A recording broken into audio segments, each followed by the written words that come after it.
সম্প্রতি ভারত ও পাকিস্তানের মধ্যে উত্তেজনা চরমে পৌঁছেছে, যার ফলে পাকিস্তান অধিকৃত কাশ্মীর বন্যার পরিস্থিতি সৃষ্টি হয়েছে।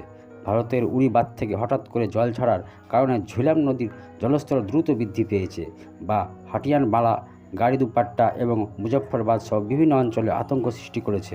স্থানীয় প্রশাসনদের বাসিন্দারা নিরাপদে স্থানে সরে যাওয়ার নির্দেশ দিয়েছে এবং জরুরি সতর্কতা জারি করেছে। এই ঘটনার পিছনে এক বড় কারণ হলো 23 এপ্রিল 2025 তারিখে জম্মু কাশ্মীরের পেহেলগাঁও একটি সন্ত্রাসী হামলায় 26 জন ভারতীয় পর্যটকের মৃত্যু। ভারত এই হামলার জন্য পাকিস্তানকে দায়ী করে এবং এর প্রতিক্রিয়া ইন্দাস জলচুক্তি সাময়িকভাবে স্থগিত করে। পাকিস্তান এই পদক্ষেপকে আন্তর্জাতিক চুক্তি লঙ্ঘন ও যুদ্ধের কাজ হিসেবে অভিহিত করেছে। ভারতের জল ছাড়ার বিষয়ে পাকিস্তান দাবি করেছে যে এটি পূর্ব সতর্কতা ছাড়াই করা হয়েছে, যা ইন্দাস জলচুক্তির শর্তাবলী লঙ্ঘন। এই পদক্ষেপের ফলে ঝিলাম নদীর জলস্তর প্রায় 22,000 কিউসেক বৃদ্ধি পেয়েছে, যা বন্যার পরিস্থিতি সৃষ্টি করেছে। ধন্যবাদ।